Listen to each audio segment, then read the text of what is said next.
Good evening and many thanks for joining us live on QTV. You are watching QTV News and I am Ajibintu Drame. In tonight's top stories. The National Assembly on Thursday ratified a grant agreement between the Gambia and the United States Agency for International Development. Following a bill passed by the National Assembly in 2016 banning public smoking in the Gambia, we engage authorities and the public on the effectiveness of the ban. We hear from bi- and multilinguals about the importance of speaking multiple languages and the advantages in the job market and in society. And in sports, Summer Upper and Senior Secondary School held its annual school athletics competition on Saturday in preparation for the regional and national championships. Those were our main headlines. Now the news in detail.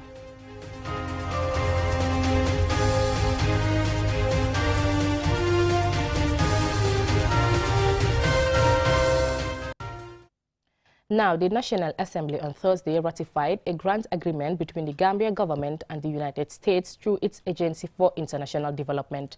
This is meant for democracy, peace and stability. While considering the agreement, NAMS have called for effective implementation of the project to realize its objectives. Mobdulamin Choi reports. The Finance and Economic Affairs Minister Mamburin Njai introduces the grant agreement before the NAMS as legally required for ratification.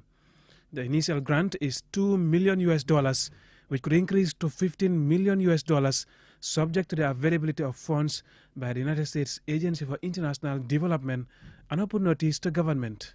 Honorable Speaker, to bolster government's efforts and address the aforesaid gaps, the DOAG will contribute to expanding, protecting and strengthening the Gambia's democratic progress by enhancing the agency of both citizens and civil societies and strengthening institutional and human capacity within branches, i.e. the executive, legislative, judiciary of the government of the Gambia.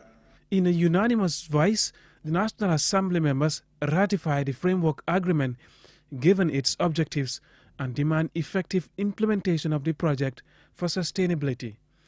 Nouns for Central Badibu and Kiyang Central, Suleiman Saho and Bakare Kamara respectively, are among those with concerns over failure of government projects due to alleged siphoning of funds for personal use. You cannot be just going to look for fund, the fund comes, at the end of the day, it's shared like cake among stakeholders. This is what is witnessed in this country.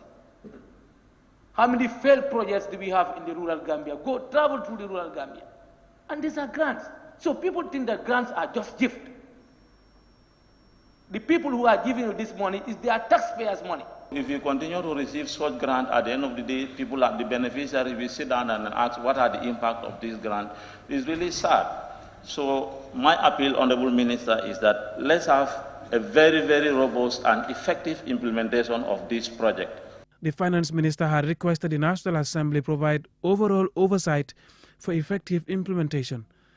National Assembly members want to tighten their grip on and keep track of development of the project during its implementation process.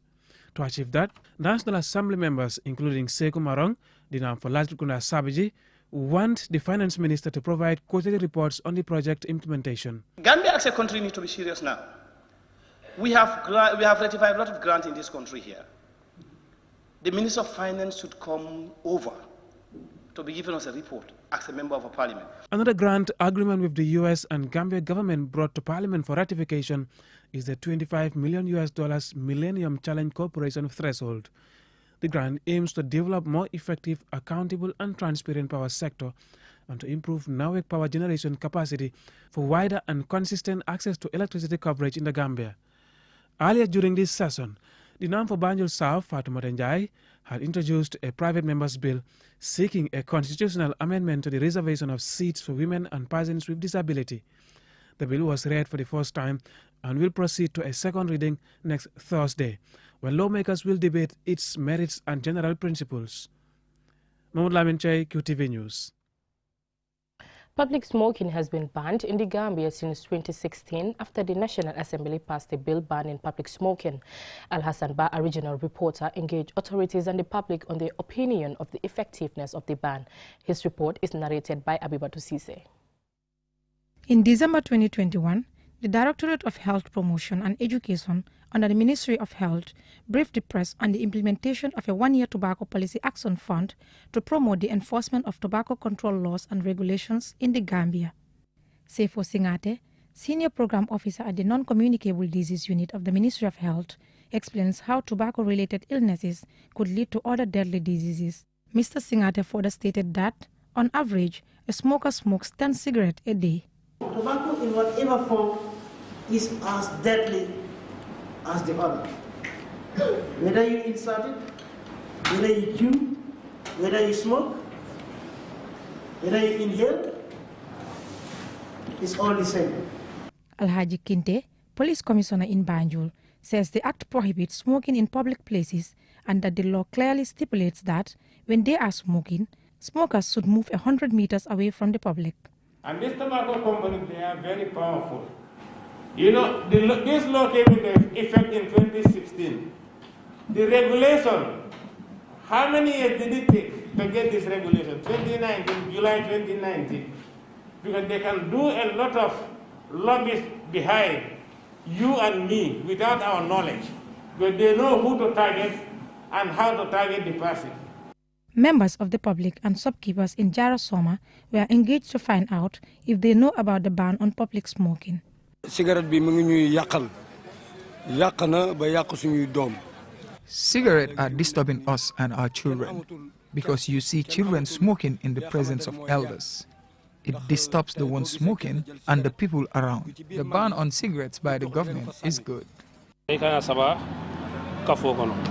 act prohibits smoking in public places and there is a ban on selling single-stick cigarettes. We are only allowed to sell in packets. The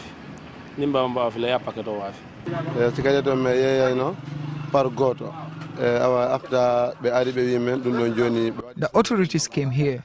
We were selling the cigarette per stick, but later we were told that there is a new law against that. We were told to sell cigarettes in packets or gross and not to sell cigarettes to children aged under 18. Also, we should not smoke in public.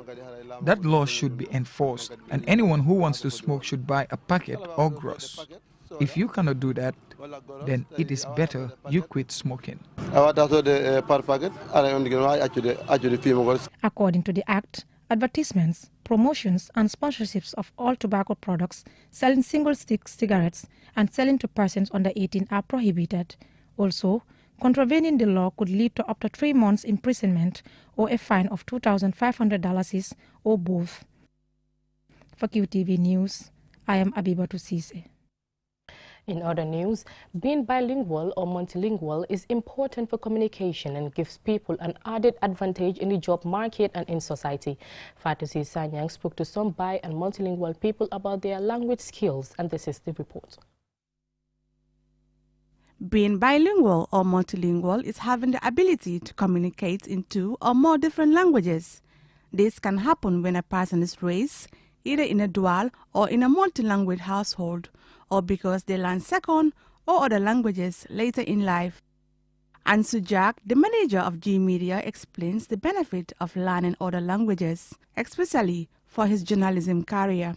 Lyon in France, I did corporate communication training with some institute in France. So I got all those opportunities because of the French language. I was one of the few Anglophones that were chosen to attend the conference. And also, I was given the privilege to have a tete-a-tete discourse with the Secretary of de la Francophonie. I got the job at GIATES because of the French language. Mr. Jack discloses how learning an international language can benefit people. C'est difficile, mais on n'a pas beaucoup ou assez Gambiens qui parlent en français. Donc, si vous êtes quelqu'un qui parle français. Every Gambian should be able to understand the French language. It will help you a lot as an English speaker. If you are from an English-speaking country and can speak 2 foreign languages, you can work with international organizations like the UN, be an ambassador or a lecturer. Learning language is difficult, but you can do it. We don't have many Gambians who speak French.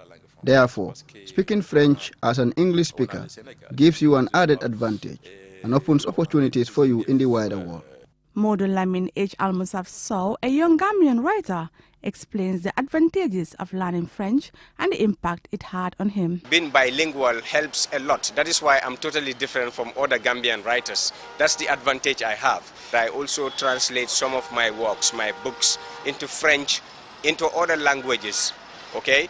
So in fact, as we speak, I am working on finally translating Don't Judge the Book by the Cover, my award-winning book, and the Throne of the Gods into Kiswahili or Swahili and French. Francisco Afonso, a Portuguese and a video editor, explains how learning English helps him get a job in the Gambia. If you go somewhere, you want someone to understand what you pretend to do or what you are saying, only with language. Portanto, a linguagem é a base da comunicação. The language is the base of communication. So if we have the opportunity to know one or more languages, it's an added advantage for people. It also gives us the chance to communicate with people from different countries, different cultures and traditions.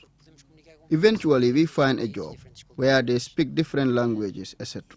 The disadvantages of multilingualism are that once people know you are, they keep coming to you, asking you to translate things, which could become mentally exhausting. However, being multilingual has many advantages. It helps enhance communication and increases career opportunities. Being multilingual can improve a person's multitasking skills, problem solving, and creativity, as it promotes outside-the-box thinking. It can also help improve your memory and is useful when shopping and traveling in foreign countries. For QTV News, I am Fatou Sanyang. Interesting story there by Fatou Sanyang. From the story, we will go for a short commercial break. Still to come, we have more stories. Do stay tuned.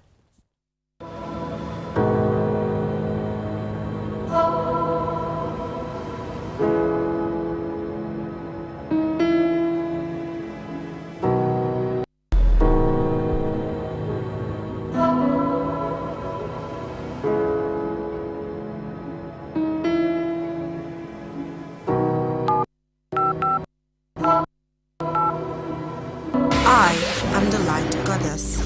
Everything I touch turns into light. I am the light at the end of the tunnel, and my technology is the answer. I am the happiness in your life. I keep you connected, and I am Q-Power. I am Q-Cell. I am Sunibus. We innovate, others follow. Call 111 for more information.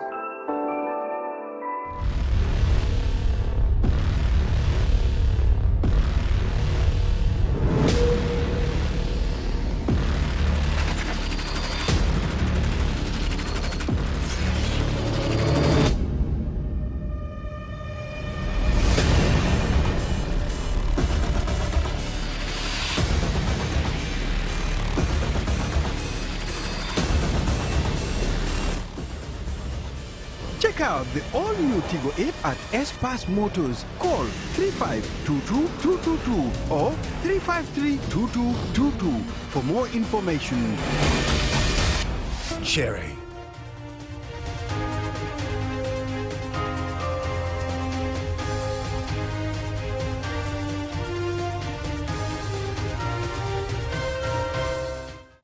Welcome back from that commercial break. Now, boat and canoe operators at the Banjul-Barra crossing point say business is slow, but they are hoping it will improve if they get support from government and philanthropists. I visited them at the Banjul terminal, and this is my report. People are waiting for the slow-moving ferry at the Banjul ferry terminal. Those eager to get to Barra prefer paying the canoes or boats, which are faster.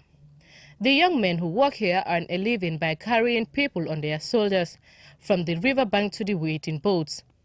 The essence for the passengers is not to get wet because there is no docking installed or erected here. They charge $10 for the service, which is equal to $0.19 US. Therefore, the more people you carry, the more money you get. The hard-working men here lament lack of better employment, which made them work here. The work is not going as expected, they said. 19-year-old Mbaindao is among the young men who carry people to the canoe. He pleads for support from government and good Samaritans. He further explains.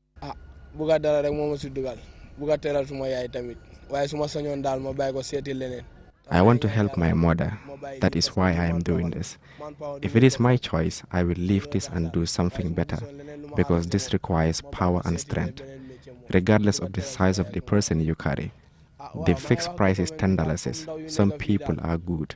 If you carry them, they give you $100, $50, or $20. Fi enu len fi am yang koy gis enu rek len fi am te emnu gogu nonu sa arrangé wuñu man ma ngi ni sama loxo yi sama cioro koy yepa ngi metti.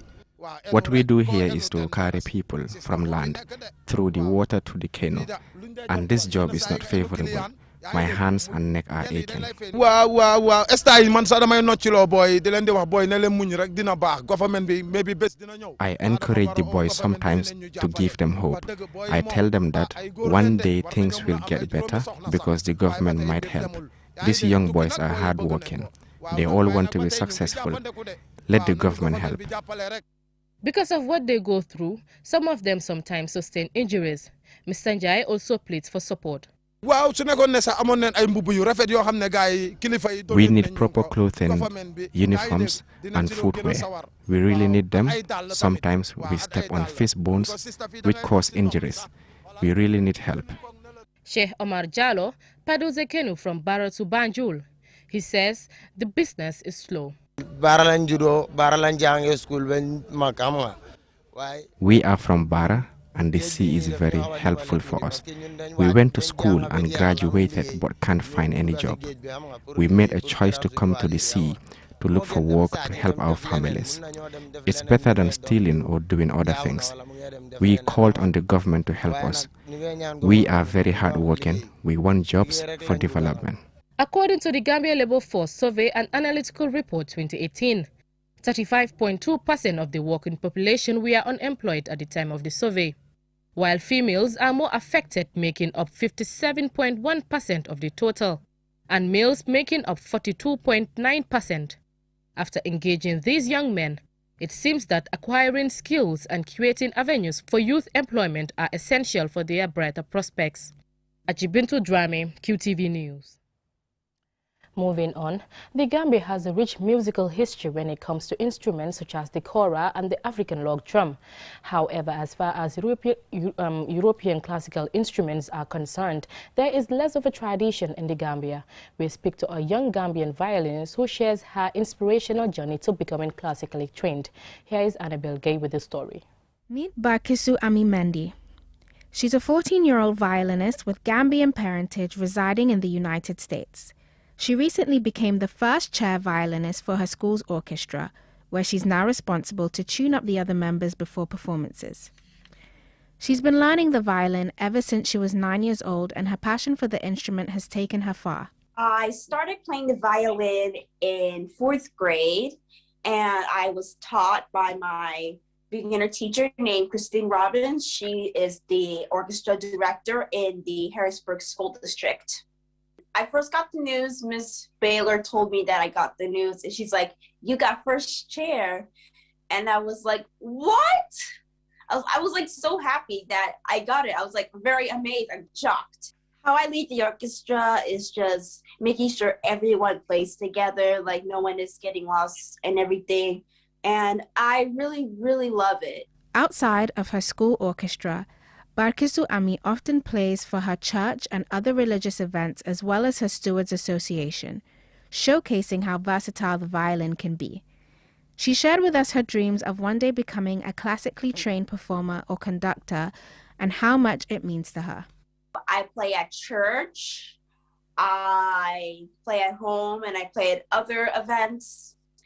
And I also attend this program, the Gambian program called Christian Panorama, and I'm also the youngest member there. I also attend my Stewart Association by Mrs. Joanne Link, who was also my violin teacher.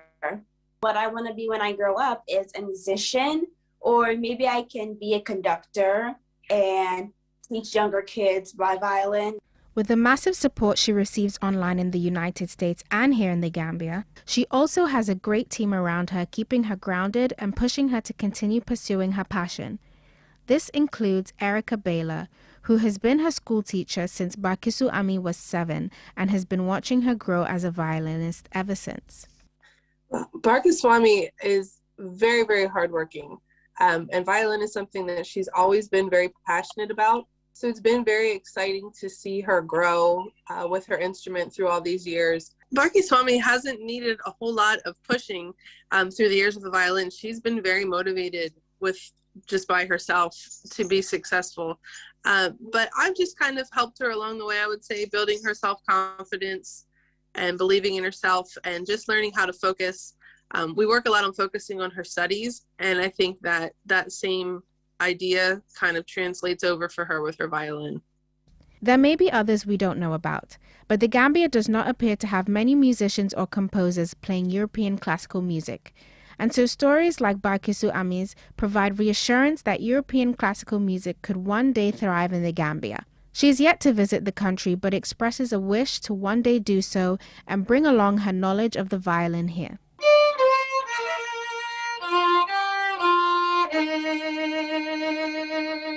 Reporting for QTV News, I'm Annabelle Gay.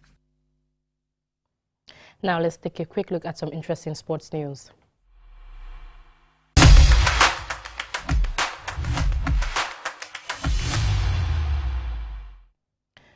Soma Upper and Senior Secondary School held its annual school athletics competition at the school's football fields in preparation for the regional and national championships.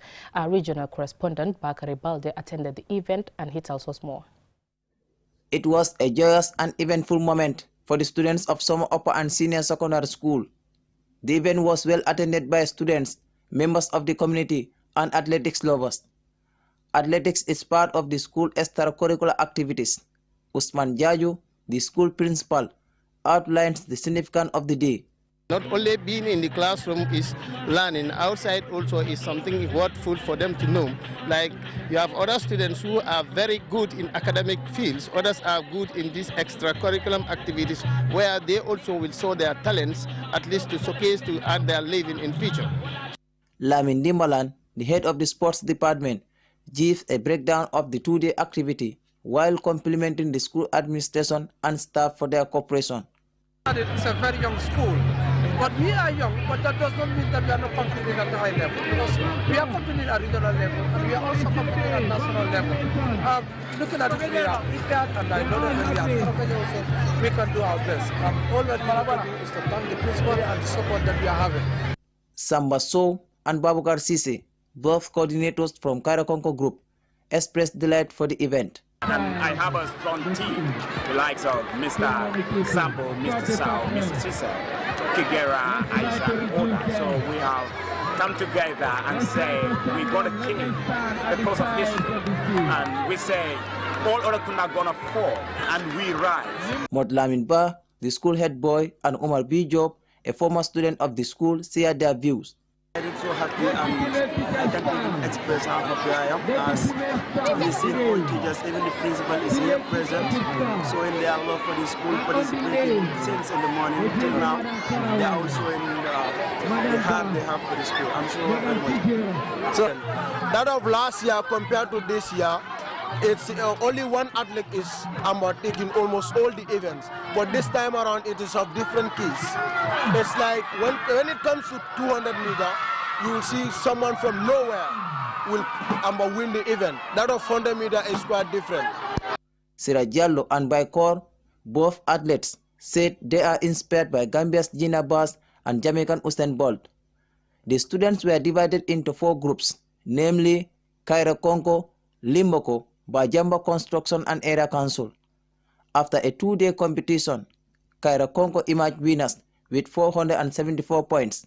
However, the best athletes identified from this competition will represent the school at both regional and national athletics championships this year. Reporting for QTV News, I am Bakar Balde. Before we end, here's a recap of our main headlines.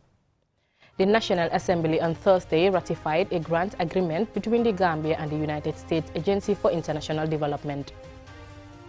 Following a bill passed by the National Assembly in 2016 banning public smoking in the Gambia, we engaged authorities and the public on the effectiveness of the ban. We heard from bi- and multilingual people about the importance of speaking multiple languages and the advantages in the job market and the society. And in sports, Soma Upper and Senior Secondary School held its annual school athletics competition on Saturday in preparation for the regional and national championships. Well, that's it from me in tonight's edition of the news. Thank you for watching.